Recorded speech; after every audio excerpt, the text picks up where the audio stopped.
पितामह पितामह द्रौपदी से पूछते हैं, पितामह द्रौपदी से पूछते हैं, बताओ तुम किसके साथ आई?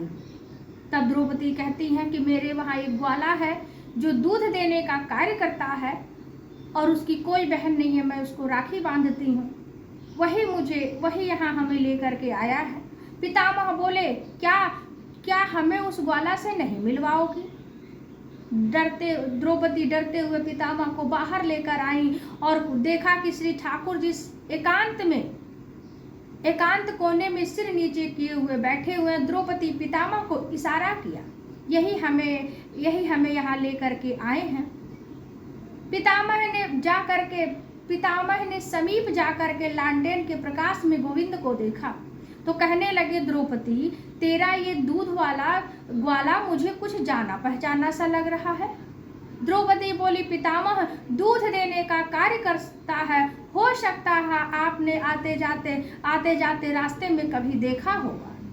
इतने में खूब जोर की हवा चली, खूब तेज से हवा चली। श्री ठाकुर जी का मोर पंख जो था अंदर साफा में दबा हुआ था, वह बाहर निकल आया। पितामह बोले, कृष्ण मैं पूर्व में ही समझ गया था कि द्रौपदी के साथ तुम अवश्य आओगे, यह तुम्हारा रचा हुआ खेल है। पितामह कहते, कृष्ण तुम कुछ भी कर लो परंतु मेरे बाणों से कल प्रातः काल मेरे बाणों से अर्जुन को कोई नहीं बचा पाएगा। प्रातः काल हुआ, युद्ध प्रारंभ हुआ। आमने सामने अर्जुन और पितामह खड़े हैं रथ पर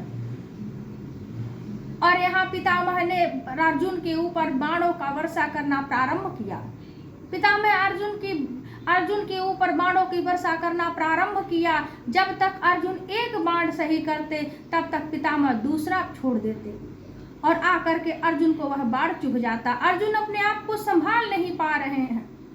ठाकुर जी ने देखा कि अब पितामह तो अर्जुन को मार ही डालेगा। क्या यह कल द्रौपदी को दिया हुआ अपना आशीर्वाद भूल गए?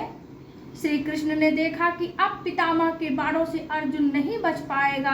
भगवान तुरंत रथ से नीचे उतरे और पास में रथ का टूटा हुआ पहिया था। भगवान श्री कृष्ण उस पहिए को उठा करके चक्रपाणी बन करके पितामह से बोले, पितामह सावधान। जैसे ही पितामह ने देखा कि जिसने प्रतिज्ञा की थी कि युद्ध में मैं पूर्ण रूप से युद्ध में मैं शस्त्र नहीं उठाऊंगा, जैसे ही पितामह ने देखा कि जिसने प्रतिज्ञा की थी कि युद्ध पूर्ण होने पर मैं शस्त्र नहीं उठाऊंगा, वह रथ का पहिया लेकर के मेरी ओर दौड़ रहे हैं।